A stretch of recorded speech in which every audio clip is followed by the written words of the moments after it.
The message came at 3:17 a.m., breaking the quiet of the night shift at Horizon Observatory. Dr. Alex Morgan had been dozing in his chair, a half-empty coffee mug cold beside his keyboard. The computer alert woke him with a shrill beep. At first, he thought it was just another system error. The deep space radio array had been glitchy all week, but when he checked the signal pattern, his heart skipped a beat. "This can't be right," he muttered, rubbing his eyes. The pattern repeated. Regular, structured, complex. Not random noise. Not Earth-based interference. It was coming from somewhere near Jupiter's orbit. Alex ran the standard checks.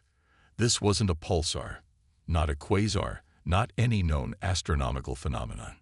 The mathematical sequence embedded in the signal was too precise, too deliberate. His hands trembled as he reached for the phone. Who do you call when you might be receiving the first confirmed alien transmission in human history? Director Walsh, it's Morgan. You need to come to the lab right now. 3 days later, the observatory hummed with activity. Government officials, military personnel, and scientists from around the world had descended on the remote facility. The signal had been verified by 5 other observatories across the globe. It's definitely artificial, Alex explained to the crowded room. And it's definitely not ours. On the large screen behind him, the decoded message displayed. *URGNT. Assistance required. Fleet in distress. Life support systems failing. Respond on this FREQENCY. *. They're asking for help, said Director Walsh, her voice tight with tension. Not saying hello, not threatening invasion. They need our help. General Harris scoffed. Even if this is real, what could we possibly do for a civilization advanced enough for interstellar travel? Before anyone could answer, the communication array pinged again. New data streamed in, coordinates, technical specifications, and images. The room fell silent as the first picture rendered on screen.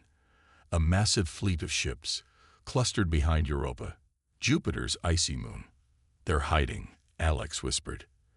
They don't want to be seen by casual observation. Among the data was a video file. With trembling fingers, Alex clicked play.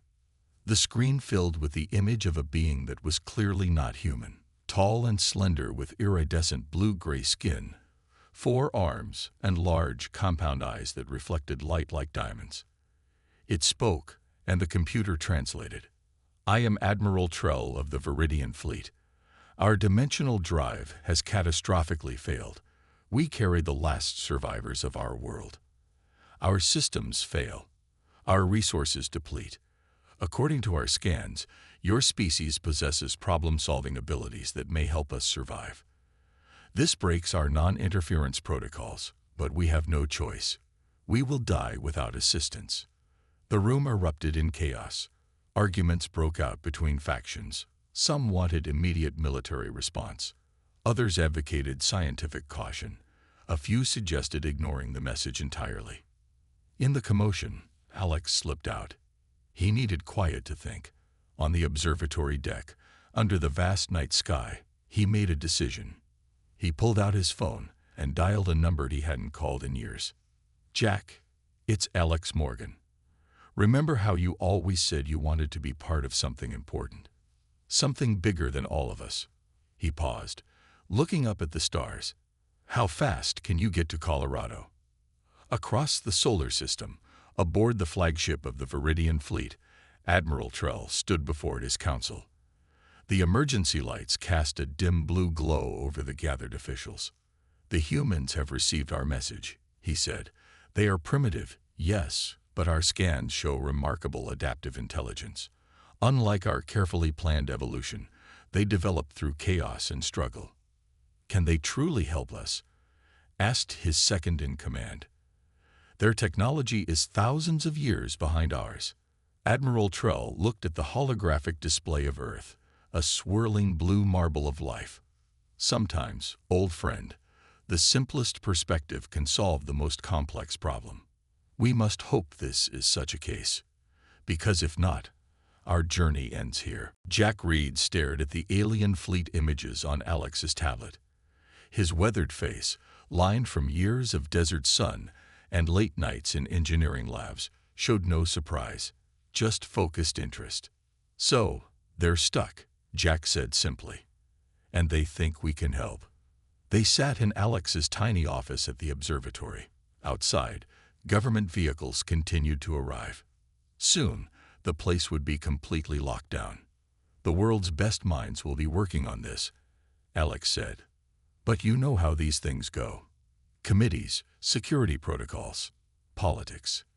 By the time they make a decision, those aliens could be dead." Jack nodded. He'd spent 20 years in advanced aerospace engineering before quitting to build experimental craft in his private workshop. The government thought he was crazy. Maybe he was. "What's your plan?" Jack asked, knowing his old friend hadn't called him just to share the news. Alex leaned forward. "I've downloaded all the technical data they sent. Their main problem is their dimensional drive, whatever that is. But they also mentioned life support issues and power failures. And you think we can actually help them?" "I think we need to try before the bureaucrats turn this into a decade-long project." Alex pushed a piece of paper across the desk. "These are coordinates. The aliens have a small scout ship hidden in Earth's orbit. They're willing to transport a small team to their fleet." Jack studied the paper. "You're proposing we just go unauthorized." "I'm proposing we save a civilization while we still can." Jack's laugh was short and dry. "We'll need help. I can handle the engineering side, but we need more expertise." Within 12 hours, their team was assembled. Lisa Wilson, a propulsion specialist who'd been fired from NASA for theories considered too radical. Mark Davis, an ex-military pilot with experience flying experimental aircraft. And Dr. Emily Chen, a xenobiologist who had always believed first contact would happen in her lifetime. They met at Jack's workshop in the Nevada desert, a massive converted aircraft hangar filled with half-built machines and computer equipment. "This is absolutely insane," Emily said, reviewing the alien biological data on her laptop. "But fascinating. Their physiology suggests an oxygen-nitrogen atmosphere similar to ours, but with higher pressure." Mark examined the coordinates. "The scout ship is positioned behind a communications satellite. Smart hiding spot. But how do we get up there?" Jack pulled a tarp off a sleek craft in the center of the hangar. It resembled a small shuttle, but with unconventional propulsion systems. "Meet the Firefly," he said. "My personal project for the last 5 years. It's not meant for space, but with a few modifications." Lisa circled the craft, her eyes wide. "You've integrated plasma containment with conventional thrusters. Jack, this is brilliant, and probably highly illegal." "Only if we get caught," Jack grinned. They worked through the night, modifying the Firefly for space travel. Lisa reconfigured the propulsion system while Jack reinforced the hull. Mark familiarized himself with the controls, and Emily prepared survival gear based on the alien environmental data. Meanwhile, Alex monitored communications from the observatory. Government agencies argued over jurisdiction. The military prepared contingency plans. Scientists debated theories. No one was taking action. "We've got company," Alex warned over the secure line. "FBI is asking questions about my data download. They know something's up." "How long do we have?" Jack asked. "Hours, maybe less. They're tracking my phone." "Then it's now or never," Jack decided. At dawn, as military helicopters appeared on the horizon, the Firefly's engines roared to life. The hangar doors opened to reveal the pink-orange glow of sunrise. "Last chance to back out," Jack told the team as they strapped in. Lisa tightened her harness and missed first contact. "Not a chance." Mark's hands moved confidently over the controls. "Ready when you are, boss." Emily clutched her medical kit. "For science," she said nervously. The Firefly shot forward, accelerating faster than any conventional aircraft. By the time the military secured Jack's workshop, The craft was already breaking through the upper atmosphere, racing toward a rendezvous with the alien scout ship and history. On the Viridian fleet, Admiral Trell received the notification. It seems, he told his officers with something like hope, that some humans have decided not to wait for their leader's permission to help us. The alien scout ship engulfed the Firefly like a whale swallowing a minnow. One moment, the human craft was floating in space. The next, it was inside a massive hangar bathed in soft blue light. "Systems offline," Mark announced as the Firefly's engines shut down automatically. "They've got some kind of dampening field." Through the viewport, they could see the interior of the scout ship. Unlike human spacecraft with their cramped quarters and utilitarian design, this vessel was spacious, with sweeping curves and materials that seemed to shift and glow. "This is really happening," Emily whispered, her scientific composure momentarily broken by wonder. The hangar's atmosphere equalized, and a seam appeared in the wall. It widened to form a doorway, revealing 3 figures. "Showtime," Jack said, standing. "Remember, we're here to help. Let's not embarrass humanity on its first official alien meeting." They exited the Firefly to face the Viridians. Up close, the aliens were both familiar and utterly foreign. Taller than humans by at least a foot, with slender bodies and 4 arms that moved with fluid grace. Their skin shimmered with a subtle blue-gray iridescence, but it was their eyes that captured the humans' attention. Large, multifaceted like diamonds, reflecting light in rainbow patterns. The lead alien stepped forward and touched a device on its wrist. A soft humming filled the air. "I am Navigator Pell," a voice emerged from the device, mechanical but clear. "You have responded to our call with remarkable speed. We did not expect direct contact so quickly." Jack stepped forward. "I'm Jack Reed. This is my team. Lisa, Mark, and Emily. We came as soon as we understood your situation." Navigator Pell's head tilted. "Your government sent only 4 individuals. Our government didn't send us," Lisa explained. "We came on our own. Official response would have taken too long." The aliens exchanged looks, their movements suggesting surprise or confusion. "You acted without authorization, to aid strangers." The concept seemed to puzzle them. "Sometimes helping others is more important than following rules," Mark said simply. Navigator Pell was silent for a moment, then gestured toward the doorway. "Admiral Trell awaits. Please follow." They walked through corridors that seemed alive, walls pulsing with soft light, floors that adjusted to their steps. Emily discreetly took readings with a handheld device. "Their technology is integrated with biological elements," she whispered to Jack. "It's responding to them, and to us." They entered a vast chamber dominated by a holographic display of the solar system. Dozens of Viridians worked at stations around the room. At the center stood a figure adorned with intricate patterns on its skin, clearly a mark of rank. "Admiral Trell," Navigator Pell announced. "The humans have arrived." The Admiral turned, studying them with those disconcerting crystalline eyes. "You have journeyed far with primitive technology to reach us," Trell said.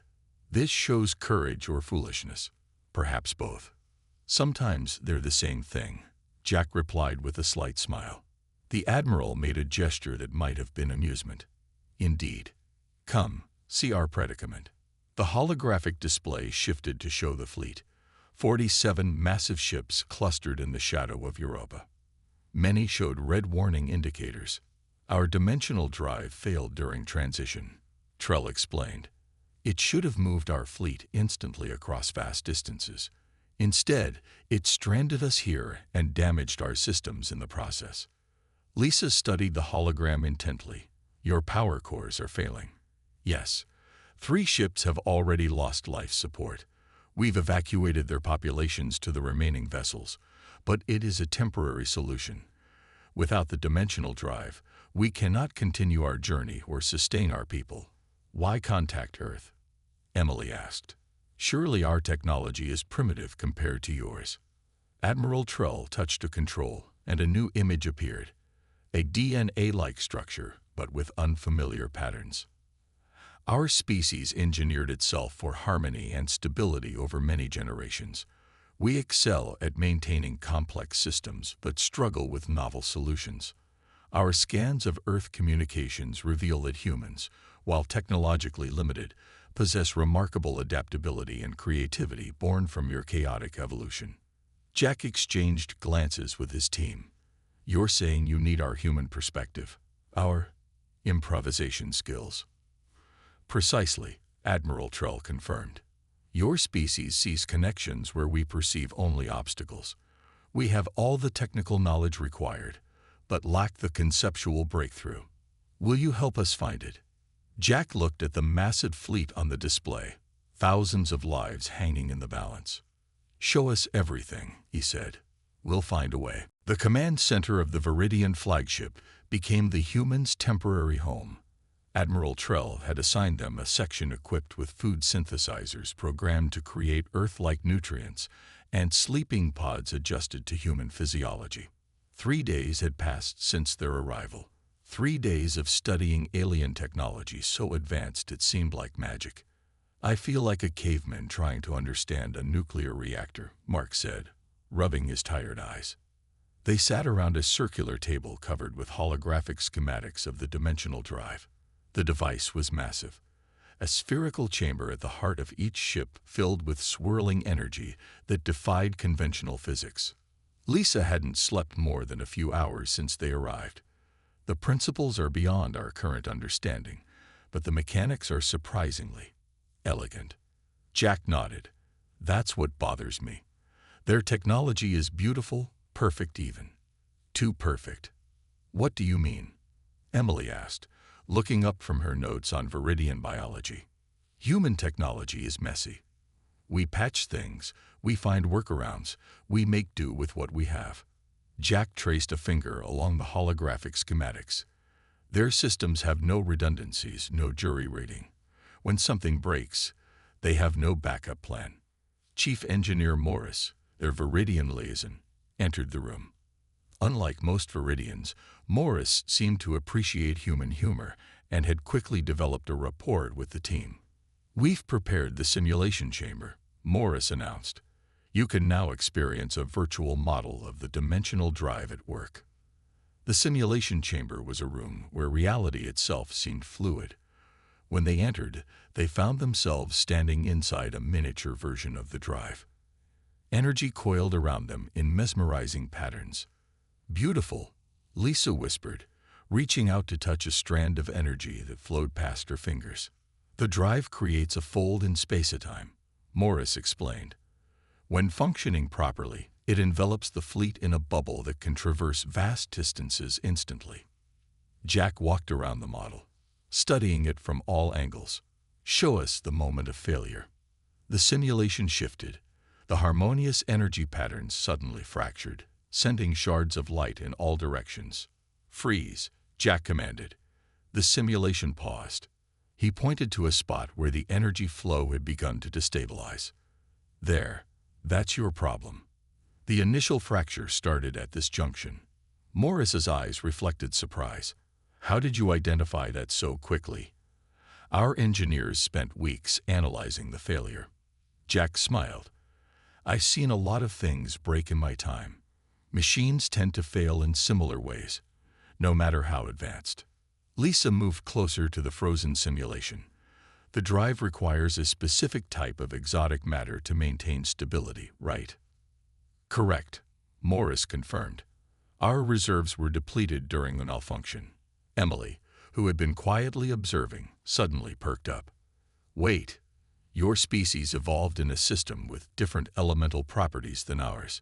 You're looking for identical replacements, but Earth might have analogous materials that could work. Impossible, Morris stated. The drive requires precise elemental properties. Maybe not, Lisa interjected, excitement building in her voice. What if we approach this like an adaptation problem rather than a replacement problem? Jack snapped his fingers. That's it. You're trying to fix the drive exactly as it was. But what if we modify it to work with materials available in this solar system?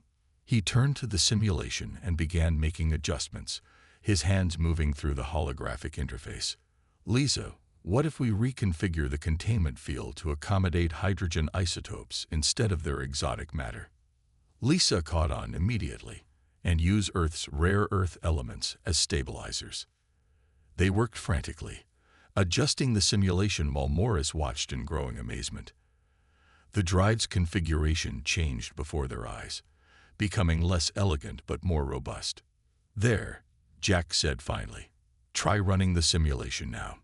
The energy patterns flowed differently, rougher, less beautiful, but stable. The drive hummed with power. "This," Morris seemed at a loss for words. "This should not work.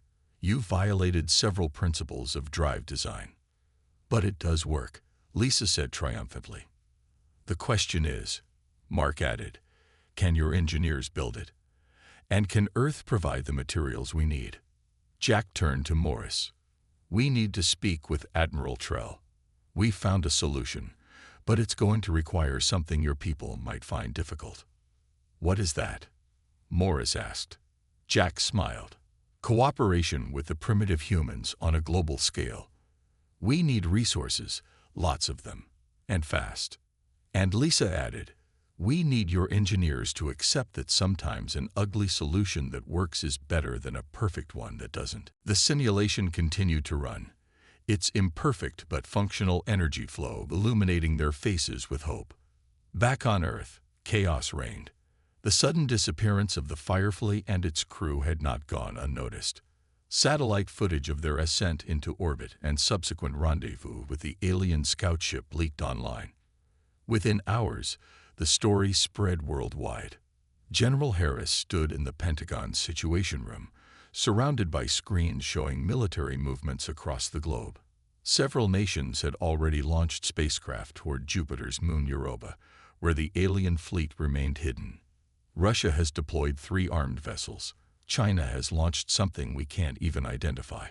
And our own fleet will be in position within 48 hours, an officer reported. "What are their orders?" asked Director Walsh, who had been summoned from the observatory. "Official statements claim they're on reconnaissance missions," General Harris replied. "Unofficially, they're prepared to neutralize any potential threat." Director Walsh shook her head. "They're making a terrible mistake. These aliens asked for help, not conflict.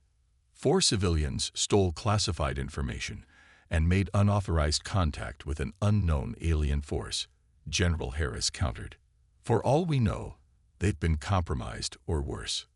A communications officer interrupted. "Sir, we're receiving a transmission. It's coming from the alien fleet, but it's Dr. Morgan." Alex's face appeared on the main screen. He looked tired but unharmed. "This is Dr. Alex Morgan broadcasting from the Viridian Fleet Command Ship. I'm here with Jack Reed and his team. We are safe and working with the Viridians to solve their crisis. We need Earth's help, not its weapons." Aboard the flagship, Jack and his team worked frantically alongside Viridian engineers to implement their solution. The modified dimensional drive design had been approved by Admiral Trell, despite objections from some of his senior staff who considered the human alterations inelegant and risky.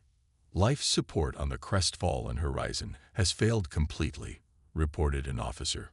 "We're evacuating the final survivors now." Admiral Trell's face showed the strain of command. "How much longer until the drive is ready?" "We've reconfigured the primary containment field," Lisa explained. "But we need those materials from Earth. Without them, this is all theoretical." Jack looked up from his work. "Admiral, we need to send a clear message to Earth. Show them your people, your children. Let them see you're not a threat." Trell hesitated, then nodded. "Prepare a transmission. Show them our true situation." Within hours, footage from inside the Viridian ships broadcast to Earth. Images of families huddled in crowded quarters, children with those strange diamond eyes looking fearful elderly Viridians connected to failing life support systems. The message was clear. This was not an invasion force. This was a refugee fleet on the brink of disaster. The response from Earth came slowly at first, then gained momentum. Private companies offered resources. Scientists volunteered expertise. Even as military vessels continued their approach, civilian efforts mobilized. Emily coordinated with Earth's xenobiologists to ensure the Viridians' biological needs were understood. Mark worked with space agencies to establish a supply chain, and Alex continued broadcasting updates, keeping Earth informed. But time was running out. The first military ships will reach scanning range in 6 hours, Mark reported grimly. And 3 more Viridian vessels have reported critical power failures.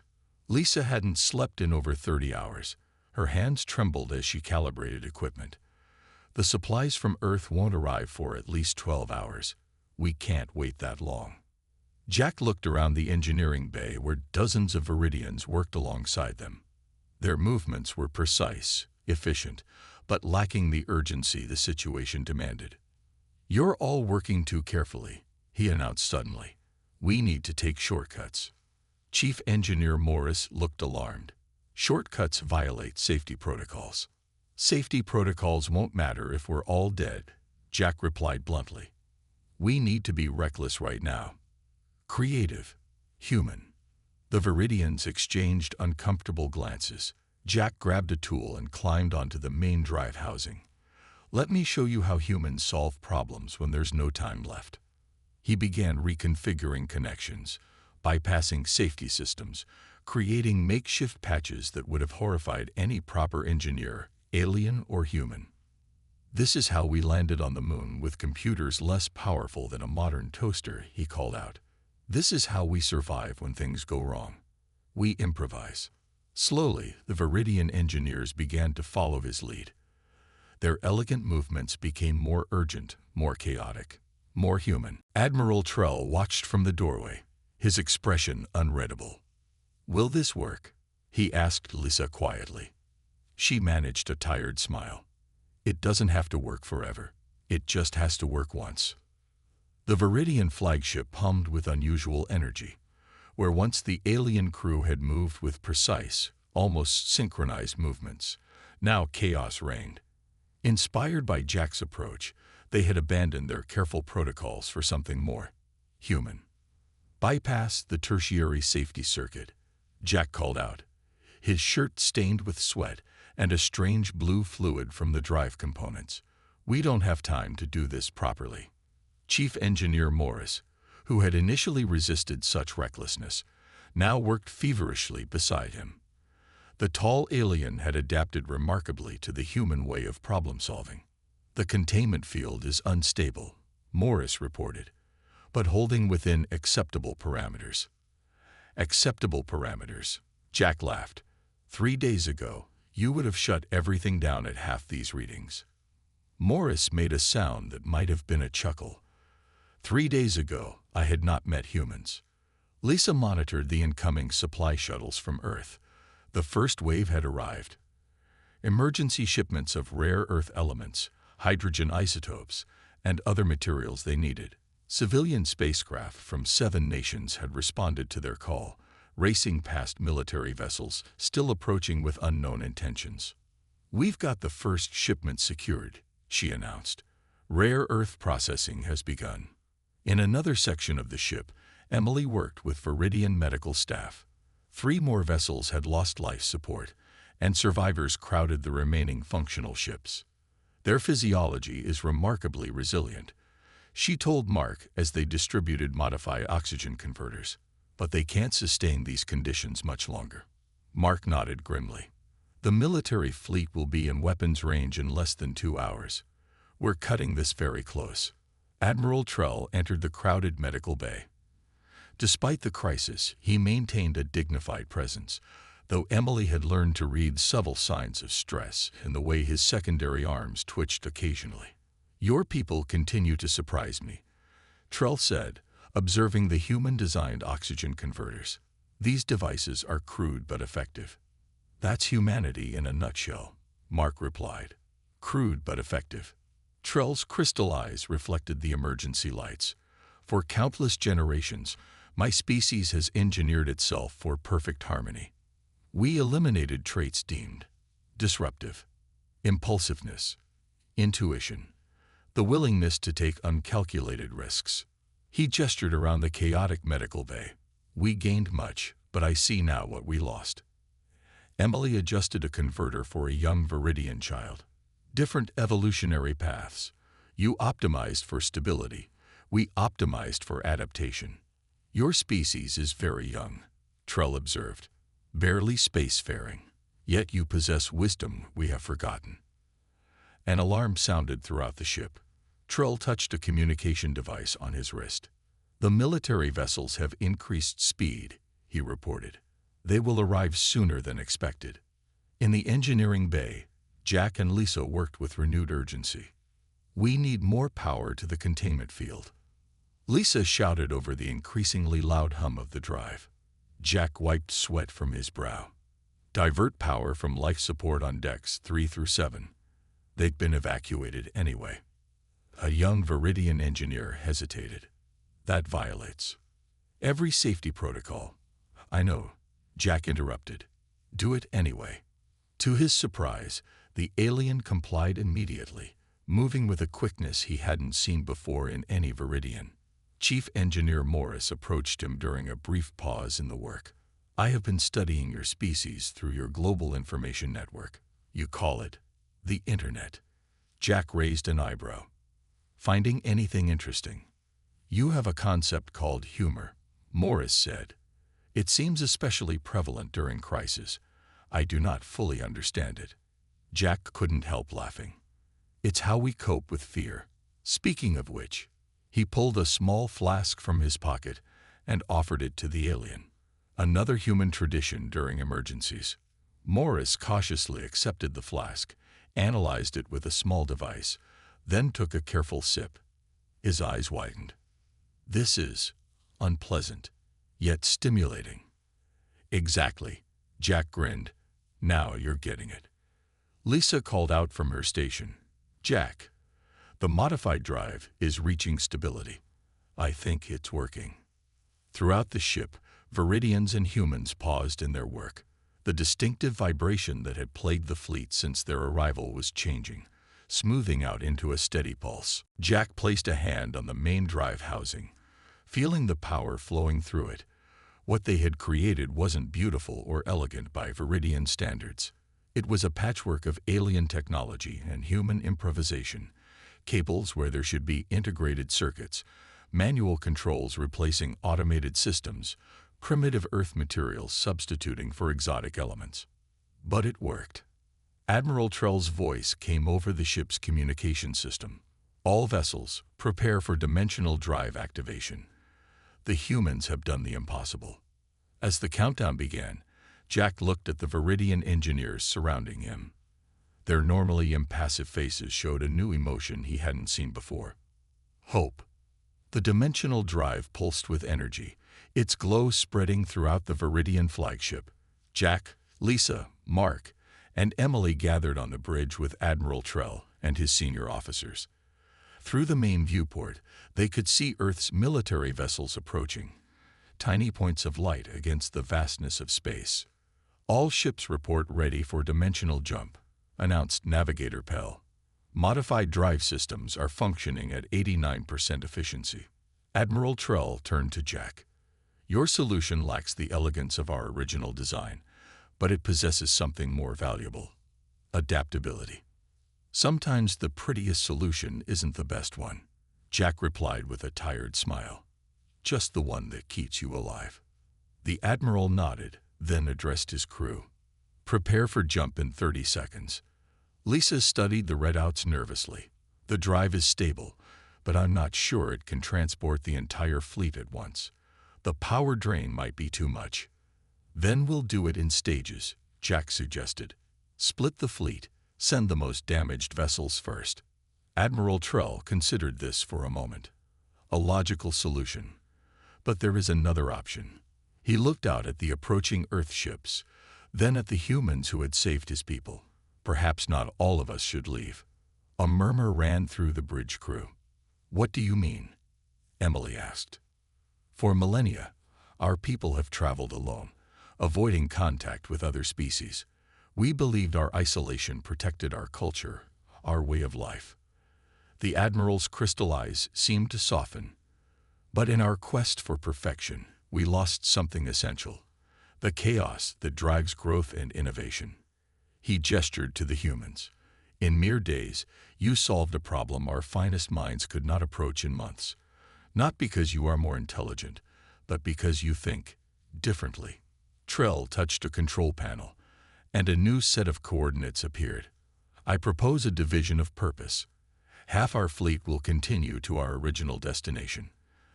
The other half will establish an outpost in your solar system. With your permission, of course. Mark looked stunned. You want to stay, even after Earth sent warships? Those ships represent fear of the unknown, Trell said. A fear we once shared. But you four have shown us another path.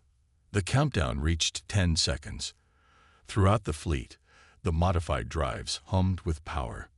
Admiral, Jack said quickly, if you're serious about this, you need to send a clear message now, before those military vessels get any closer. Trell nodded and opened a channel to Earth.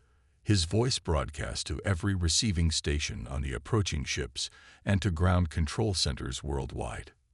People of Earth, you sent 4 of your kind to help us when we were in need. They have succeeded beyond all expectations. As a gesture of gratitude and hope, we offer an alliance between our civilizations. Half our fleet will depart to continue our original journey. Half will remain, to share knowledge and culture with humanity. We await your response. As the message went out, the countdown reached 0. Space itself seemed to bend around 23 of the Viridian vessels.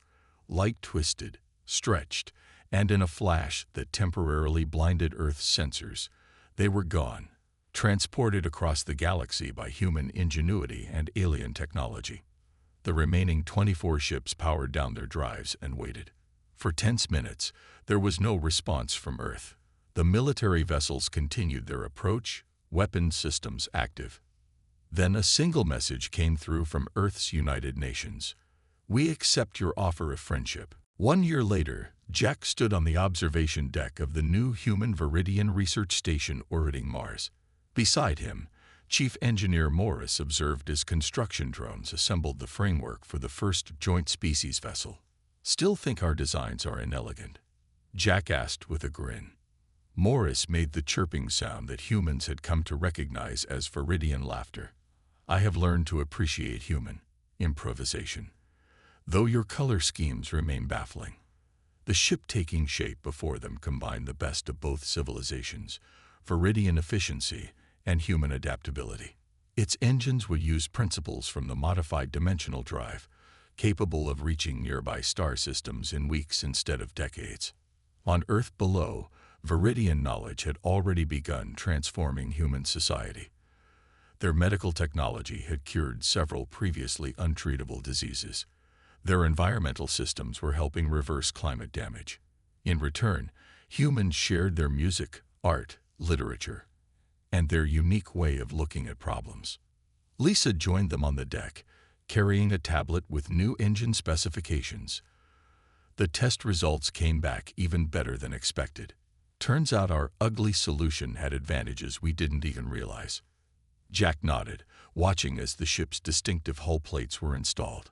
Unlike the perfect symmetry of traditional Viridian vessels, this one had a certain human quality to its design. Slightly asymmetrical, built to weather the unexpected. You know, he said thoughtfully, when we first answered that distress call, I thought we were saving them. I never imagined they'd end up saving us too. From the distant curve of Mars, the rising sun caught the half-completed ship in its light. On its hull, 2 symbols shone side by side: Earth's United Nations emblem and the star pattern of the Viridian fleet. Below them, the ship's name was visible in both human and Viridian script: ALI-NC.